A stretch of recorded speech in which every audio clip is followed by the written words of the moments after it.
Von gebrochenen Beinen bis hin zu gebrochenen Wangenknochen. Hier werfen wir einen Blick darauf, was geschieht, wenn Baseball schief läuft.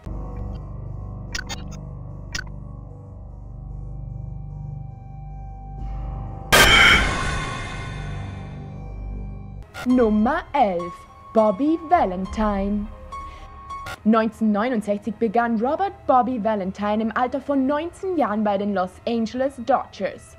Anfang der 70er Jahre war Valentine ein professioneller Spieler der California Angels. Dann am 17. Mai 1973 erlitt er eine Verletzung, die seinen Aufstieg in der MLB effektiv beendete. Valentine folgte einem Home-Run-Ball, als seine Spikes in den Kettengliederzaun des Außenfeldes gerieten.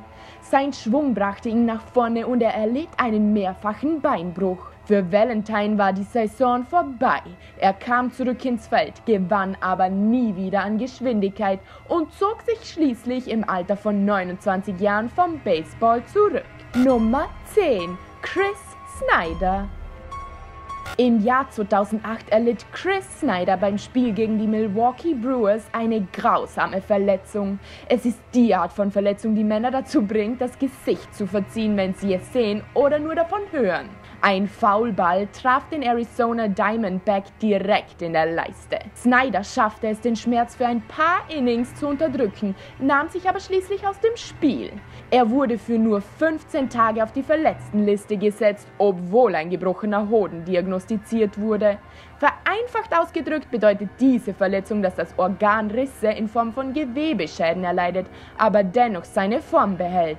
Es kann extrem schmerzhaft sein, aber glücklicherweise gelang es Snyder, sich zu erholen und zum professionellen Baseball zurückzukehren. Nummer 9. Juan Encarnacion. Juan Encarnacion ist ein ehemaliger Außenverteidiger, der 11 Spielzeiten in der MLB vollendete und mit 21 Jahren zum ersten Mal in der Major League für die Detroit Tigers spielte. Im Jahr 2007 erlitt er eine schwere Augenverletzung, die das Ende seiner Karriere bedeutete. Damals spielte Encarnacion für die St. Louis Cardinals.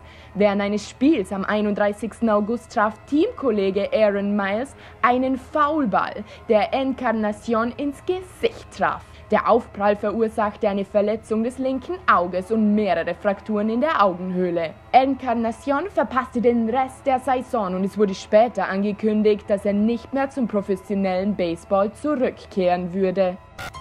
Nummer 8. Tony Conigliaro. Wenn es um Baseball geht, könnte Tony Conigliaro einer der größten Comeback-Könige dieser Sportart sein. 1964, während seiner Rookie-Saison mit den Boston Red Sox, schlug Conigliaro eine .290 mit 24 Home Runs in 111 Spielen. Bei seinem allerersten Spiel im Fenway Park schlug er einen beeindruckenden Home Run. Dann im August brach der Neuling seine Zehen und seinen Arm. Unabhängig davon wurde er in der folgenden Saison mit 20 Jahren der jüngste Home Run Champion in der Geschichte der American League. Dann am 18. August 1967 nahm Conigliaro in einem Heimspiel gegen die California Angels einen Fastball ins Visier. Obwohl er einen Helm trug, fehlte ihm die inzwischen durch Pflicht gewordene schützende Ohrklappe. Neben der Verlagerung des Kiefers und der Fraktur des Wangenknochens hatte der Werfer erhebliche Schäden in seiner Netzhaut. Die Verletzungen hätten das Ende seiner Karriere sein können, doch etwa 18 Monate später kehrte Conigliaro mit Wut zum professionellen Baseball zurück. Er schlug 20 Home Runs mit 82 Runs in 141 Spielen. Er wurde zum Comeback Player of the Year gewählt. Allerdings verschlechterte sich seine Sehkraft durch die Verletzung des Jahres 1967 und er zog sich 1975 endgültig vom Baseball zurück. Nummer 7. Tony Saunders. Die Verwendung der richtigen Mechanik beim Werfen ist nicht nur für die Leistung, sondern auch für die Sicherheit entscheidend. 1999 spielte Tony Saunders für die Tampa Bay Rays. In einem Spiel gegen die Texas Rangers warf Saunders ein Wild Pitch mit einer Bewegung, die eine schwere Verletzung verursachte. Nur wenige Augenblicke nachdem sich der Ball aus der Hand bewegte, begann Saunders vor Schmerzen zu schreien und fiel auf den Hügel. Saunders brach sich bei der Ausführung der Wurfbewegung einen Knochen in seinem Wurfarm. Dies war ein tragischer Rückschlag für Saunders, der damals als aufsteigender Stern mit großem Potenzial gesehen wurde. Er hatte es kaum geschafft, die Verletzung hinter sich zu bringen, als er sich in der folgenden Saison wieder den Wurfarm brach. Es war das Ende von Saunders vielversprechender Karriere, als er im Alter von 26 Jahren in den Ruhestand gehen musste. Nummer 6. Bryce Florie.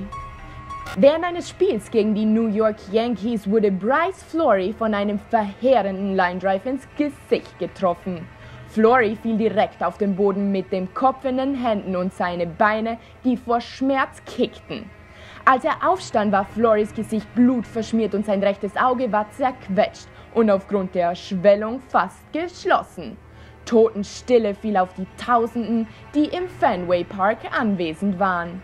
Florie erlitt einen gebrochenen Wangenknochen, eine gebrochene Augenhöhle und eine Schädigung der Netzhaut. Es war nach allem eine Verletzung, die seine Karriere endete. Florie, der damals für die Boston Red Sox spielte, kehrte nach einigen Monaten auf das Feld zurück. Allerdings konnte er seine bisherige Form nicht mehr zurückgewinnen und wurde schließlich von seinem Team gehen gelassen. Nummer 5. Carlos Beltran und Mike Cameron. 2005 während eines Spiels gegen die San Diego Padres hatten Carlos Beltran und Mike Cameron eine der schlimmsten Kollisionen, die der Sport je erlebt hat. Die beiden Außenfeldspieler der New York Mets jagten beide einen Flyball. Nachdem sie gleichzeitig auf den Ball gesprungen sind, stürzten sie heftig aufeinander. Die Kollision schlug sie beide nieder und sie wurden mehrere Minuten lang auf dem Feld liegen gelassen. Beltran konnte schließlich aufstehen, aber Cameron musste auf einer Trage vom Feld getragen werden. Während beide Männer Gehirnerschütterungen erlitten, hatte Cameron auch mehrere Gesichtsfrakturen. Trotz der brutalen Kollision gelang es ihnen, sich zu erholen und zum professionellen Baseball zurückzukehren. Nummer 4. Doc Powers. Michael Riley Doc Powers könnte der erste MLB-Spieler sein, der an den Folgen einer Verletzung auf dem Feld starb. Zwischen 1898 und 1909 fing Powers für 4 Mannschaften. In der Bundesliga spielte er für die Louisville Colonels und die Washington Senators, während er in der amerikanischen Liga für die Philadelphia Athletics und für die New York Highlanders spielte. Am 12. April 1909 stieß Powers heftig gegen eine Wand, während er einen Foulball jagte. Die Kollision hinterließ bei ihm innere Verletzungen. Etwa einen halben Monat später starb er an den Folgen von 3 Darmverletzungen. Der Zusammenhang zwischen seinem Tod und der Verletzung ist nicht so klar wie im Falle von Ray Chapman, der direkt an den Folgen des Aufpralls starb. Die Todesursache in Powers' Fall war eine Bauchfellentzündung durch postoperative Infektionen. Nummer 3. Ray Chapman. Ray Chapman ist bisher der einzige Spieler, der direkt an den Folgen einer Verletzung in einem MLB-Spiel stirbt. Sein Tod ereignete sich 11 Jahre nach dem von Doc Powers. Im August 1920 wurde der Cleveland Indians Hall of Famer von Carl Mays der New York Yankees mit einem Fastball ins Gesicht getroffen. Der Vorfall ereignete sich vor fast 100 Jahren, zu einer Zeit, als Baseballspieler weniger Schutz trugen und einige gefährliche Praktiken durchführten. Damals war es üblich, dass man einen neuen Ball verschmutzt, wenn er auf das Feld geworfen wurde. Dazu gehörte das Einschmieren mit Tabaksaft, Süßholz oder Schmutz, ebenso wie das absichtliche Vernarben, Schaben, Schneiden oder sogar Spiken. Der Ball war dadurch verformt und bekam eine irdische Farbe.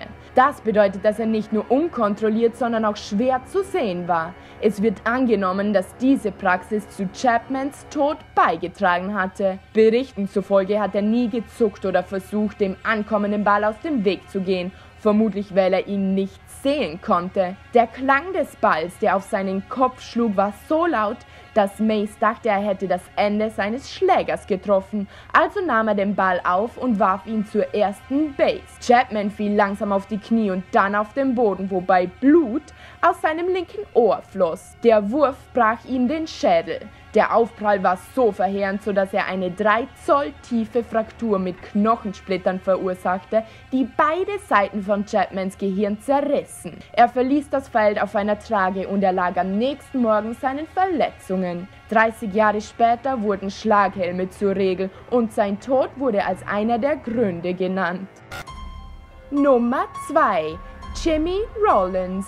Im Jahr 2014 traf Jimmy Rollins, der Shortstop der Philadelphia Phillies, einen Foulball, der vom Boden auf sein Gesicht prallte. Als Rollins schwang, traf er den Ball nur teilweise mit der Oberkante des Schlägers, was ihm einen starken Schub gab. Dadurch wurde der Ball in die entgegengesetzte Richtung und direkt über das rechte Auge des Shortstops geschickt. Glücklicherweise wurde J-Roll nicht schwer verletzt. Nummer 1. Delino DeShields Jr. Delino DeShields Jr., Sohn des ehemaligen MLB-Spielers Delino DeShields, erlitt beim Spiel für die Corpus Christi Hooks eine ziemlich grausame Verletzung. Während eines Double-A-Spiels im Jahr 2014 wurde DeShields Jr. von einem 144 km/h schnellen Fastball ins Gesicht getroffen. Erstaunlicherweise konnte er nach einem Treffer, der ihn bewusstlos hätte schlagen können oder Schlimmeres, alleine vom Feld gehen. Der 21-jährige Houston Astros Prospect wurde anschließend ins Krankenhaus gebracht, wo Ärzte feststellten, dass er einen gebrochenen Wangenknochen hatte. Wenige Stunden nach dem Vorfall twitterte DeShields Jr. ein Bild aus dem Krankenhaus, welches das Ausmaß seiner Verletzung zeigte. Die rechte Seite seines Gesichts war extrem geschwollen und sah aus, als würde es bald explodieren. Vielen Dank fürs Zuschauen. Wer erlitt deiner Meinung nach die schlimmste Verletzung? Lasse es uns in den Kommentaren unten wissen.